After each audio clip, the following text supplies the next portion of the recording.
I think if I hear you call me Becky one more time, six-pack, I'm gonna pop your tops. All six of them.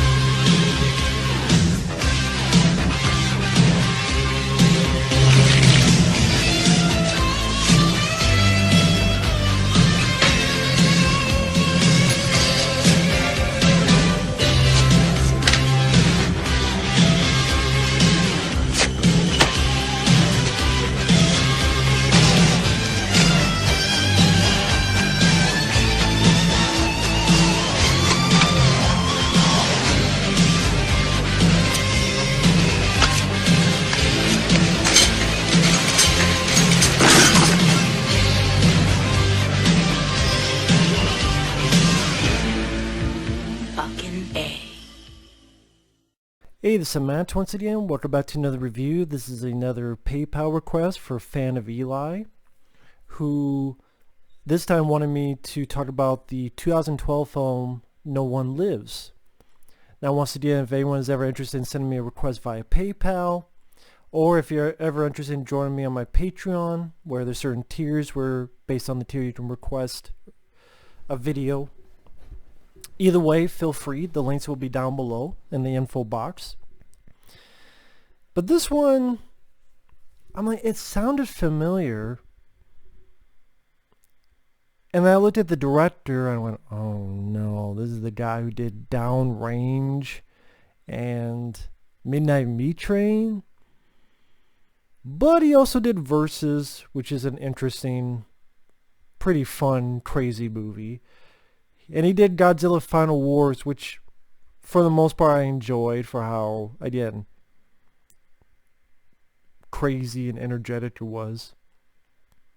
So I'm like, okay, that's 2 and 2. This should go either way.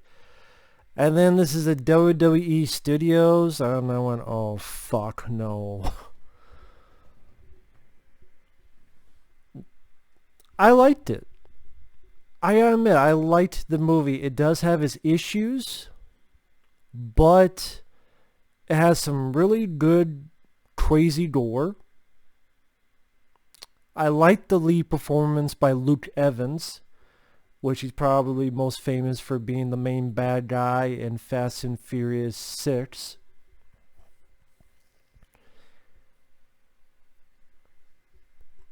And while there is some cringy dialogue and some mad performances from the supporting cast, but the Luke Evans short pacing is not a long film at all. The gore and the concept made it where overall I did enjoy this flick. Now, before again the spoilers, what I mean by concept, Luke Evans and this girl, they go to a motel and you think, they're a couple, but there's some strife. And then somewhere else you have these group of robbers, one of them being this psycho asshole, and they shoot up this family. And this director definitely loves his gore. Although this is much better than Midnight Meat Train, which Midnight Meat Train had really cartoonish Looney Tunes, like, animated gore. This is done much, much better and practical. Maybe he learned his lesson from Midnight Meat Train. I don't know. Well, he did Downrange after this, but that was more of a script. I already talked about that movie. But this one, the concept is these robbers, one at least another, find this couple, make them crash their car, steal the car. This big guy, who is a wrestler, Brodus Clay, beating up on Luke Evans, and then you kind of find out Luke Evans is a psychopath. Like literal killer, serial killer, psychopath. And the robbers in the trunk of the car is one of his victims that he's had for a long time. and this is sort of our female lead, which her performance is a bit meh and dry, but by the end I was fine with her. She grew on me. I'll be honest, she grew on me. So I didn't mind her, and I liked Luke Evans. And so the concept is, imagine if robbers are facing off against a killer who at times kills in the vein of Jason Voorhees. So imagine kind of like a human talkative Jason Voorhees. Human Jason Voorhees. Well, I guess just a serial killer. But just some of the things he did. Very grisly. And Luke Evans definitely had that look and cold presence to him. Like, this is a psycho you don't want to fuck with. So, psycho versus robbers. I just kind of like that bit of a concept. And it's a psycho, one way getting revenge, number two, getting his property back, this lady. And I think it's a pretty decent flick with a short running time and some crazy gore.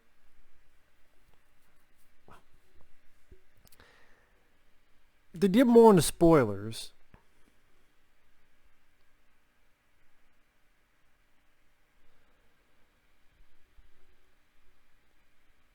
how do I even start with this? Because there's certain moments where, for example, before the robbers fuck up and steal this guy's car, they think he's just a nobody. And when I say psycho guy, I'm talking about the guy in the group, the robbers. I'll just say asshole. The asshole. He's talking to Luke Evans going, "You're not the type. Trust me. I know the type." And I'm like, thinking back now, you have no idea that this is this psycho you're talking to with this couple. Because this lady, this other lady, you get the idea that this was another victim, but she kind of fell for him, which was interesting in a weird, twisted way. And that's why, like, this main character was Luke Evans' play was a bit interesting. I'm not quite sure how he works, but I just certain vibe he had. And when I was talking about crazy gore, Luke Evans, this big guy, Brodus Clay, makes it so he puts the handcuffs in the guy's mouth, and Luke Evans is pissed off. The other guys, they go back and they see that this girl is dead, and they find their buddy Brodus Clay dead, and they take the body back.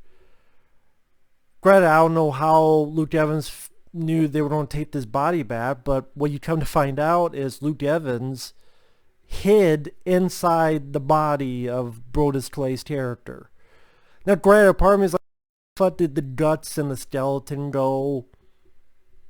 Because when the people go in, it's not like there's a whole heapings of gore and bones anywhere. And then part of me is like, would he really fit in the body of this guy? Would he really? But it's definitely an interesting visual. And definitely a graphic visual. It's like, oh shit. So, I mean, I'm like, okay, I either go with this or I don't. Let me try to go with this and see where it takes me. And then you find more of the backstory with this lady that she was part of this thing back then where 14 students were murdered, and then she was kidnapped. And she's been gone for a while. And then I realized that this lady is actually the lead girl in Silent Hill Revelations, that piece of shit sequel. Which is not her fault. It was the everything else in the movie's fault. But I recognize this girl. And then I looked it up on IMDb. I'm like, that's where I fucking remember him from. And that piece of shit Silent Hill 2. movie, that is. The game's great, Silent Hill 2, but the movie, she's the star of that movie, and she's in this. And so the bad guy follows, and I mean, he's there, and he's picking the robbers off one by one. He has these traps. He's shooting arrows that pulls people back. He rigs it so he blows up the bad guy, the robber's van. He fucking drops a guy in the meat grinder. First he fucks up his face. You know how maybe you were disappointed with Robert Ginty and the meat grinder with how graphic it is? This fixes that. At least enough. Not too over the top, but enough where he drops him a little bit, fucks up the guy's face, then the guy goes all the way down and he ain't happy. He ain't fucking happy. And again, the acting of the robbers, they're there. I mean, there's some women among the robbers, and their acting was a bit suspect. Even the lead girl, the kidnapped victim, maybe because her character is supposed to be kind of, you know, that kind of face. So it took me a little bit to warm up to her. But then in circumstances, what happened to that character, I guess that does make a little bit sense. But the reason I kept thinking of Jason Voorhees, there's a scene where, for example, one of the robbers is trying to get this engine working, and the fucking Luke Evans takes the guy and just slams his head against the fucking engine and burns the guy's face badly. I'm like, that's something I can see Jason doing.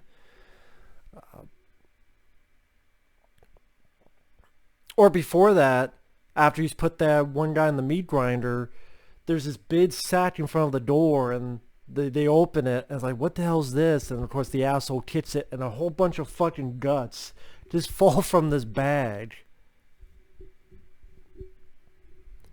And again, don't get me wrong, this is not a masterpiece. This is not an underrated gem. There is some cringeworthy dialogue. For example, there's the characters are driving and someone gets hit by a car, and the lead girl says, "That one was the only one of you who had a soul."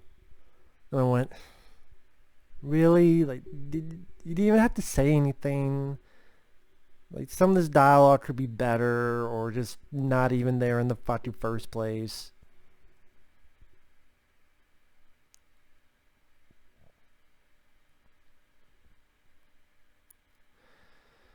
But I mean, there are points where Luke Evans shows he's prolific in hand-to-hand, because he's fighting the asshole and being very smooth and taking him out.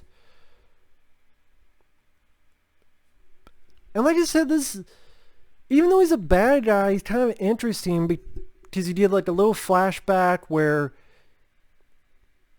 he's on the ground and wakes up and she didn't go anywhere. And she's like, I couldn't. And he opens up the door and saying, there was no key. No, that's the way I want to remember correctly. He wakes up, it's like, why didn't you get out? You know, and she's like, but there was no key. He's like, you're right, there's no key because, and he opens the door, there was no lock. You could have gotten out any time. I thought, wow, that was a really fucked up way of messing with her. But the way he kind of looks at the girl, like she gets impressed with the girl and almost kind of admires the girl when she tries to kill him, but there's a mistake.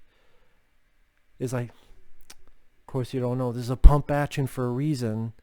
And like he admires her, so you think he kills her, but instead he's taking out this tracking device, which is how he's been following the whole time. So now it's time to set you free. So again, part of me wants to see a second film with this character to see where they would go with it. I'm not rooting for the guy. He's still a killer. He still kills innocent people. But it's just, there's certain little moments here and there that made him a little bit interesting. And then the way he kills, like he jams a fucking clipboard into a guy's neck. The psycho asshole of robber, he shoots and blows the guy's fucking head. Granted, it's a faraway shot, but I see enough and just turns his head into paste. And I'm like, ugh. Like I said, it's not perfect. Cringeworthy dialogue. Some of the performances, supporting cast is a bit meh, suspect. But I enjoyed Luke Evans' performance. I enjoyed the concept of a psycho and these robbers kind of facing off. The gore is well done, practical stuff. It's not a long movie at all. It's like an hour and 20-some minutes. I thought it moved at a brisk enough pace. And considering this director, the last two films I've seen of his was Downrange and Midnight Meat Train, which I fucking hated. And this was miles better than those. It's not perfect, it has its issues, but it's miles better than those two pieces of shit. And then the fact is WWE Studios, which 9 times out of 10 they suck. This is in the 1%. This is in with the first See No Evil, with Kane, which I enjoyed. See No Evil 2 sucked, but the first See No Evil I liked. This can go on that. I think last time someone mentioned The Call with Halle Berry. I'm not a fan of The Call with Halle Berry. I'd rather watch Kidnap with Halle Berry, which I think is much better than The Call with Halle Berry. So again, like, of the WWE Studios films, this and the first See No Evil is pretty much the only two I really care for so far of the films I've seen. But yeah, I mean, this was not that bad of a movie, in my opinion. But either way, thanks for watching. Take care. And we'll see you in the next video. Thank you once again, fan of Eli, and take care.